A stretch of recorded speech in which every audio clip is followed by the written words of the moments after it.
Hoje trago um clássico da literatura mundial, Senhor das Moscas, de William Golding. Ele que foi poeta, novelista, dramaturgo, romancista, mas antes de ser escritor, ele era professor primário, ele era formado em ciências naturais e também serviu a Marinha Britânica durante a Segunda Guerra. Sobre a sua experiência com a guerra, uma vez ele disse o seguinte: qualquer pessoa que passe por esses acontecimentos terríveis e não compreenda que o homem produz o mal, assim como a abelha produz o mel, ou estava louco ou estava cego. Essa participação dele durante a Segunda Guerra, toda essa vivência, trouxe a Sir William Gerald Golding uma visão muito pessimista sobre a humanidade. Ele acreditava que a maldade ela é muito potente em todos nós.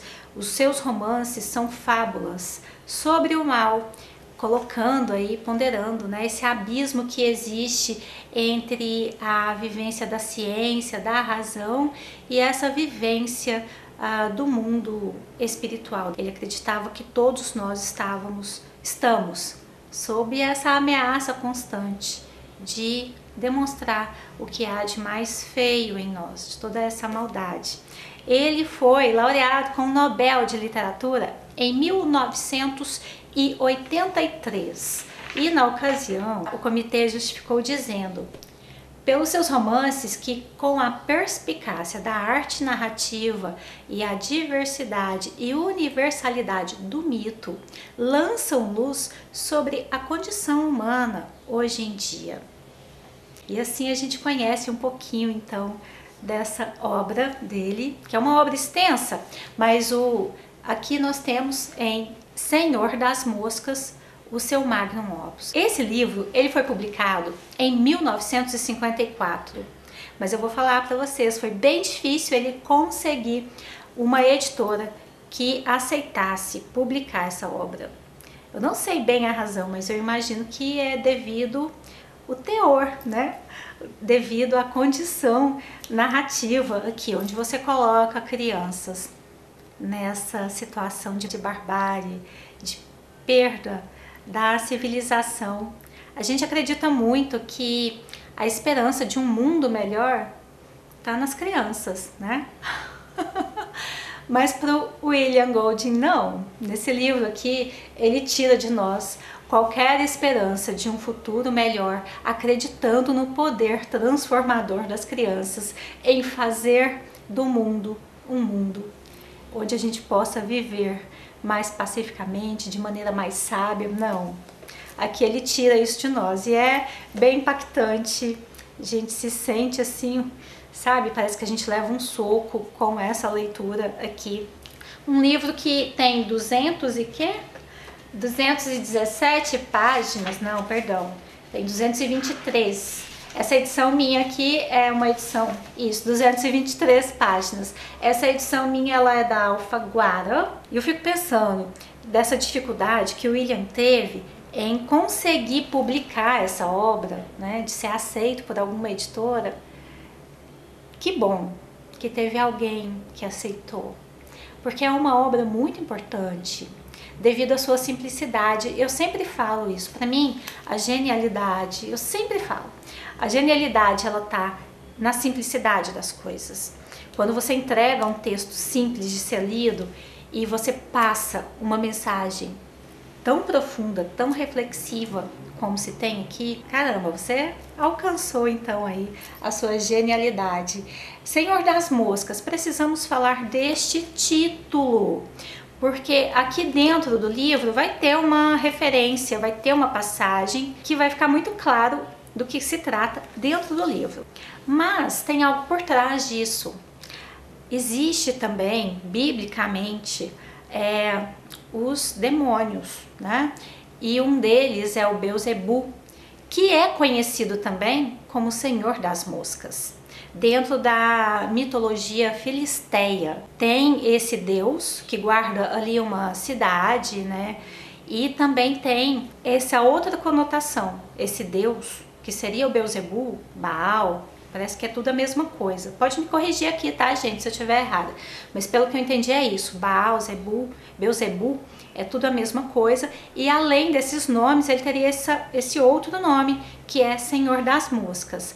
Já dentro da vivência ali dos cananeus, dentro da religiosidade dos cananeus, eles tinham também a adoração a um deus, que era o Senhor dos Exércitos, Senhor das Guerras, e ali eles deixavam oferendas de animais para esse deus, e as moscas logo tomavam conta disso, porque entrava naquele estado ali, né, de podridão. As moscas tomavam conta e os judeus, vendo aquilo, zombavam e falavam que era para o Senhor das Moscas, devido à quantidade de moscas ali em cima daquela oferenda. Então a gente tem, tá, essas outras simbologias para Senhor das Moscas.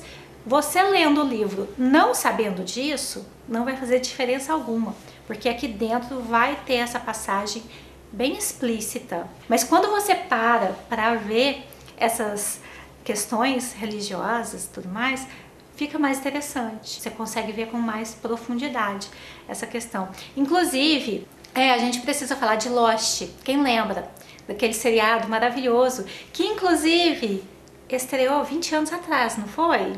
De 2004. Ai, gente, como eu amava. As últimas 2 temporadas foram horríveis, mas isso não diminuiu o meu amor que eu tive pelas primeiras temporadas, que foi uma coisa absurda. Você que é mais jovem, tá vendo esse vídeo, depois tenta assistir. Vamos ver como que você vai enxergar essa série que fez muito sucesso 20 anos atrás. E Lost, ela foi escrita, inspirada em vários livros. Alice no País das Maravilhas, por exemplo, foi um dos livros que inspirou. E Senhor das Moscas também, tá? Sawyer é um dos personagens principais lá. O Sawyer gostava muito de ler. Há quem diga que em um determinado momento o Sawyer aparece com o livro Senhor das Moscas na mão, mas ele faz uma citação deste livro aqui, isso é fato. Ele faz uma citação desse livro e além disso, a gente tem a referência lá em O Senhor das Moscas em outras situações. O Loki é um personagem que gosta de caçar, inclusive vai ter porcos lá na ilha de Lost. Além de gostar de caçar, o Loki tem essa imagem de oposição e ele também se sente muito bem no meio daquela ilha. Para ele é algo muito espontâneo, essa relação de troca com a natureza. E aqui no livro nós teremos personagem que gosta de caçar, a gente vai ter porcos, a gente vai ter um outro personagem que se sente muito bem inserido ali naquela natureza, ele se sente bem à vontade. Então a gente começa a ver alguns elementos, sabe, de onde Lost tirou aí essa inspiração. Eu achei bem legal, para quem assistiu fica então a dica. E o que nós temos aqui nessa história? Aqui no livro não cita ano, mas dá pra gente entender que a história se passa durante a Segunda Guerra. Meninos ingleses estão sendo transportados de avião para um outro lugar, um lugar seguro, mas esse avião cai. Só os meninos sobrevivem a essa queda, eles caem numa ilha deserta, não há nenhum adulto, não tem meninas, só meninos entre 6 e 12 anos, e esses meninos sobrevivem nessa ilha deserta. Ralph é um menino de 12 anos, vai ser o primeiro personagem que a gente vai ver aqui. Ele logo vai se encontrar com outro menino, que vai se apresentar como Porquinho. E aí eles vão estabelecer ali, inicialmente, uma amizade. O Ralph vai encontrar uma concha bem grande. Aí ele vai soprar essa concha, que vai emitir um som bem alto e vai atrair os outros meninos. Eles se reúnem. Ralph e Porquinho, eles já entendem que é muito necessário estabelecer regras, estabelecer ordem para esse grupo de meninos. De repente chega um outro grupinho. Esse grupinho tá todo bem vestido, com umas roupas um tanto quanto diferentes, até assusta um pouco os meninos que já estão reunidos ali na praia. E esse grupinho que tá chegando tem um líder, que é o Jack, que também tem 12 anos. E aí nessa conversa para definir quem é o líder, o Ralph propõe fazer uma votação, fazer uma eleição. O Jack já fala que não, ele já é naturalmente o líder daquele grupinho dele, então nada mais natural do que ele ser o líder de todos. Ralph bate o pé, fala que precisa, né, dessa eleição e assim Ralph é eleito o líder. O Jack não aceita isso, já de início ele já não aceita. Então a gente vai ter aí o primeiro conflito. O Ralph vai mostrar pra gente que ele representa o que? A democracia. O Jack representando o autoritarismo. Isso é importante da gente perceber essas coisas. E assim esse convívio vai começar. Inicialmente esses meninos, eles acreditam que eles serão salvos muito em breve. Porque o pai do Ralph, por exemplo, ele é da marinha, então para ele logo logo vai chegar resgate. E assim, eles ficam felizes naquela ilha, com aquela sensação de liberdade, de poder brincar. Imagina, crianças que estavam vivendo na Inglaterra, completamente oprimidas, com medo, sem poder ser criança. De repente cai numa ilha deserta, que tem frutas, que tem comida, que tem água potável, que é muito importante, tem lugar para tomar banho em segurança ali, tem os corais que formam piscinas. Esses meninos estão muito felizes naquela condição de poder resgatar um pouco da infância, ter aí essa trégua durante a guerra, e eles realmente acreditam que serão resgatados bem rápido, só que isso não acontece. Vai demorando. E a partir do momento que demora, eles vão, pouco a pouco, perdendo a noção de civilidade. Afinal de contas, são crianças, né? E criança, a memória tem ali uma certa limitação. Não vai muito adiante. Todas essas regras que eles tinham vão se perdendo. E essa noção de civilidade, ela vai dando espaço para algo mais rústico, por um lado mais selvagem. A partir do momento que isso vai aparecendo cada vez mais nesses meninos, a gente vai ver os conflitos aumentarem. E aí a gente se pergunta, quais são os critérios, né? Quais são os mecanismos que regem o convívio social? Para isso, aqui no livro, a gente vai ter duas correntes filosóficas que cabem bem, que é o naturalismo e o contratualismo, mostrando de uma maneira, assim, contexto de alegoria, representando simbolicamente a gênese da construção humana, da construção social, da barbárie e da civilidade, desses contrapontos surgindo, nascendo. Os meninos que vão vendo seu cabelo crescer, unha crescer, ficar preta, vão ali se descaracterizando, as roupas se perdendo, porque o tempo vai passando. Então a noção de civilidade, ó, vai ficando cada vez mais à margem. E a selvageria, a barbárie vai tomando conta. E é incrível como isso se dá no livro, de maneira fluida, maneira simples, uma escrita genial. A gente vai lendo, vai passando assim e nem percebe que a leitura está fluindo tão rápido, com um texto tão complexo, que permite você fazer inúmeras interpretações. Você pode fazer a leitura desse livro com um cunho político, social, religioso, místico, filosófico, antropológico, tudo isso cabe aqui nessa história de maneira profunda, de maneira muito potente.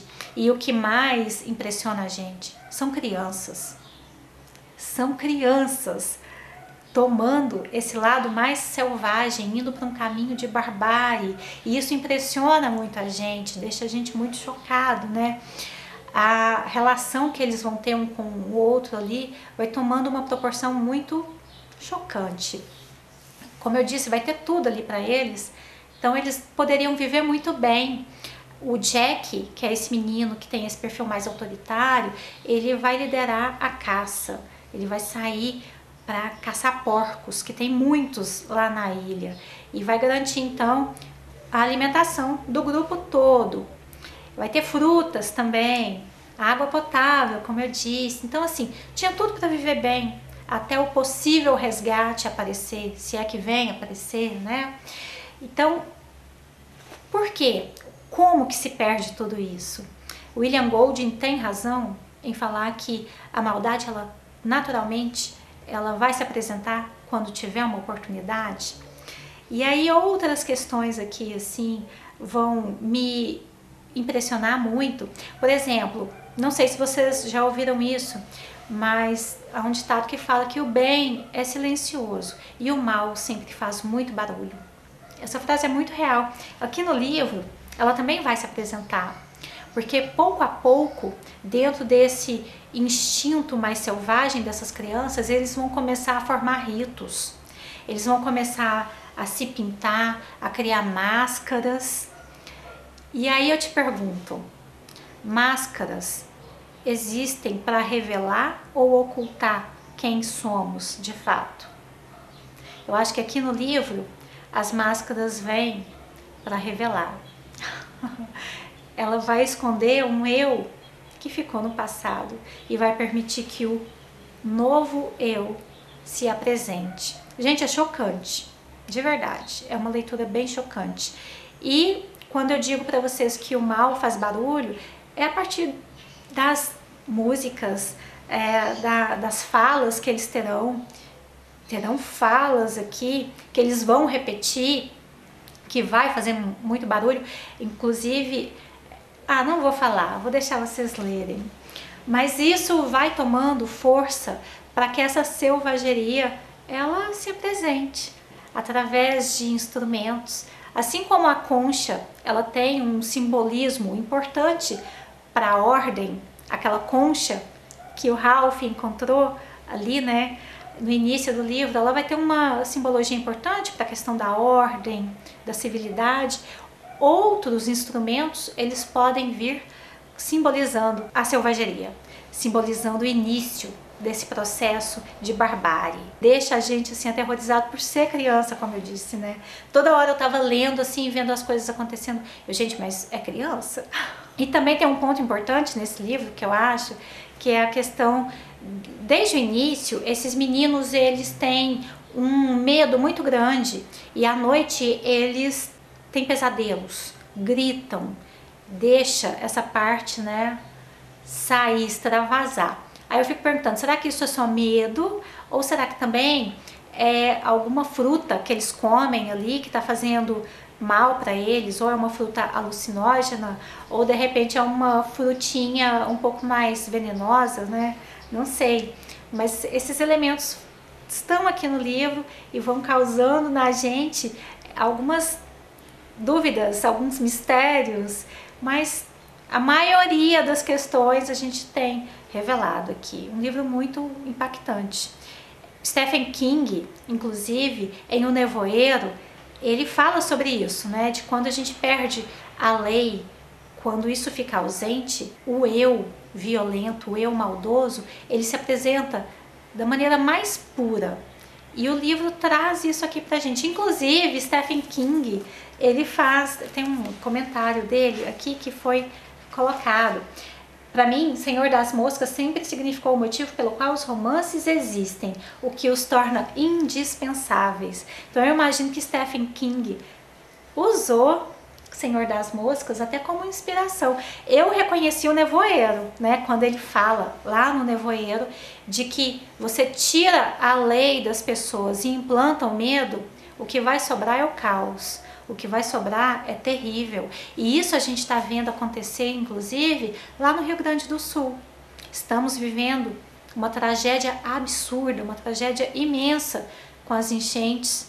E não bastasse a tragédia natural, vem a tragédia humana, onde as pessoas estão se aproveitando dessa situação absurda para cometer todos os tipos de violência. Então, faz a gente acreditar mesmo no William Golding, de que existe uma maldade muito grande dentro das pessoas. Eu quero acreditar que é a minoria das pessoas, mas como eu disse, o mal faz mais barulho, né? A anarquia se estabelece muito rápido quando a lei está ausente, quando não há possibilidade de aplicar, de trabalhar, exercer as leis. A anarquia, ela vem com muita força.